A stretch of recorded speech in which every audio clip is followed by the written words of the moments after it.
or the first single best piece of advice that this person has ever heard is your success in life is largely dependent on how many uncomfortable conversations you are willing to have. What do you think about that? Yeah, I like that one. I mean, obviously, that's the only, that's the one you told me before. Oh yeah, that's true. That's the one we discussed beforehand. So we've got to be honest. I don't want to cap on this. It is, that we Amir went, it'd be a good idea. This wasn't planned, but he just sort of went, it'd be a good idea. Reacting to Reddit's best advice and showed me this was as an example. But funny enough, I think it's actually a really good one. Actually, I think it's a great one.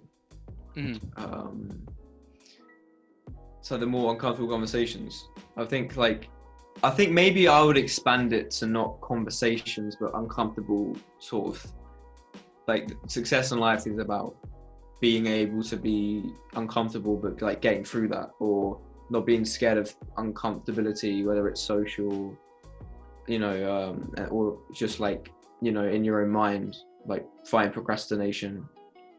But yeah, I think the uncomfortable conversations things, because the uncomfortable conversations are usually the conversations you need to have, right? So I was also thinking that with the uncomfortable conversations thing, it should be your primary objective to transform those uncomfortable situations into comfortable situations. Because if you're still thinking that they're uncomfortable situations or conversations whilst you're having the conversation, then that may be detrimental to like the results you obtain from it. Yeah, for sure. For me, like in my own personal like kind of headspace, I'm always thinking about my gauge of how well I'm doing is like how comfortable I'm feeling, really. Because for me, having that feeling of contentness and just being comfortable and relaxed in an environment that's definitely, like, for me, that's a measure of how confident I feel, how well I'm doing. That's for sure. So like for me in particular, when it comes to like interviews, like I remember doing like for whatever reason, I seem to be relaxed. Maybe it's just because I'm quite an extroverted people person anyway, but I was in a meeting and I was pretty relaxed. I was in a job interview and I just managed to stay relaxed, and that's so important. And that's really the difference, when important things are happening, you get nervous per se. Being able to actually just remain calm and relaxed, and just and then from there, that really makes the difference, because from then you can just do what you need to do, and you have to like kind of second guess yourself. And confidence is a lot what people are looking for anyway. But yeah, I like the I definitely like the comfortable conversation one, because people run from discomfort. Like, people don't want to work out, people procrastinate. And people procrastinate because getting up and doing stuff takes willpower, and it's, there's sort of like a discomfort in that, where, it's much nicer. Like, we like to take the path of least resistance. That's how our brains are functioning. And the path of least resistance is sitting down in your bed, watching whatever, and not moving unless you have to eat, unless you're starving. That's the path of least resistance. Whereas and the path of least resistance make you comfortable, but seeking things outside of the path of least resistance and making yourself uncomfortable for the short term that's how you grow. That's how you grow in your own space, for sure, man. Just to add to that, like when you go along the path of most resistance, so the opposite of what you're basically saying, like the results exponentially increase, not instantaneously, but over time you become more successful, you become more confident, and you open up a whole load of opportunities to yourself that you originally did not have open, because that's where you meet friends, that's where you make friends, that's where you have interviews from, that's where you go to Toastmasters and socialize and improve your public speaking abilities, right? Yeah. And that's where you go to the gym as well and eat healthy. I need to plug my laptop in. 1 second. I'll edit this out. Okay. Jesus Christ.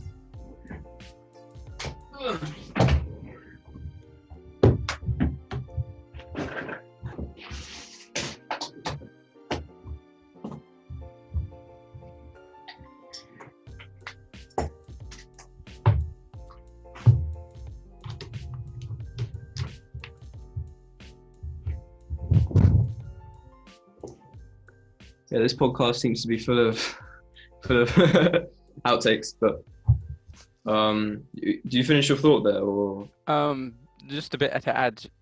So the the the piece of advice was that your success depends on how many uncomfortable conversations you're willing to have. Hmm. But then it depends on your occupation as well. So it'd be better for you. I think it's better to say that those uncomfortable situations, uncomfortable conversations that you're going to have need to be transformed into comfortable conversations. Because if you're in a job like a psychologist or you're a therapist, then it's necessary for you not to have those uncomfortable conversations with your clients. Because if you're having Hmm. uncomfortable conversations with them and those are coming across to them and you're conveying that uncomfortableness, then basically they're not going to be sticking with you for very long. And Yeah. your success is going to be going downhill from there, unfortunately, I think. Yeah, it's funny. Like, I mean, I think this is part of Stoicism, isn't it? Becoming comfortable in the uncomfortable, Hmm. right? I mean, I'll have to mention Goggins with this because, like, that this is kind of his whole thing about maybe not the conversation bit, but his whole thing is do things that are uncomfortable, and because it makes you stronger. And the more discomfort you can take, the stronger you are mentally, and that's his thing. And mental strength is probably something we don't really talk enough about. It's not something, but it's something that's, if you can demonstrate mental toughness, it's a very admirable trait, and it helps you a lot in life. If you Hmm. can, have things not go your way, and being able to just kind of keep a measured approach and not give into emotions and stuff like that. I think it really, I mean, that's Goggins' whole thing. The more discomfort you can take, the stronger you are mentally. And doing stuff like running, exercising, cold showers, whatever, these things that are kind of good stress, Hmm. that are stressful but they're good for you and make you stronger. The more you do that, the more, like, in your everyday life, things will, like, register less. Like, if you do a scientific explanation, like, it's a stimulus, and there's a level of stimulus you need to reach to get an emotional response, or for you to get, goosebumps, or for you to feel nervous. There's like a stimulus that needs to happen. And if Hmm. I feel like the more you've done something, or the more you're used to being uncomfortable, the less these things register. I think repetition is really important. It's like being a basketball player with free throws.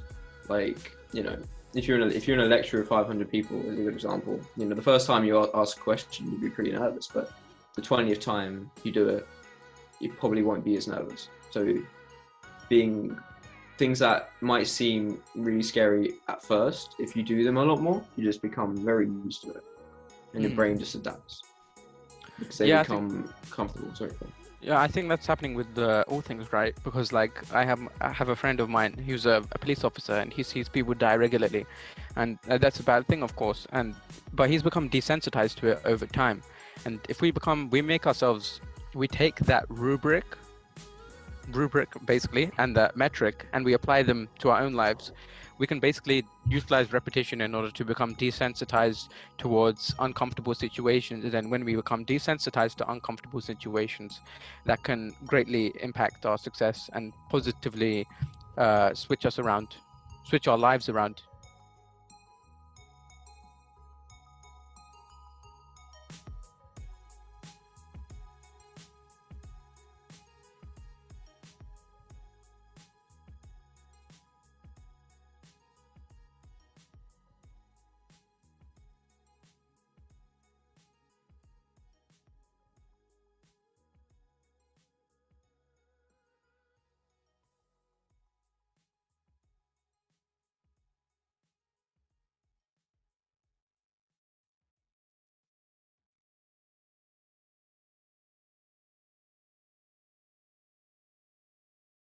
What we do here is go back, back, back, back.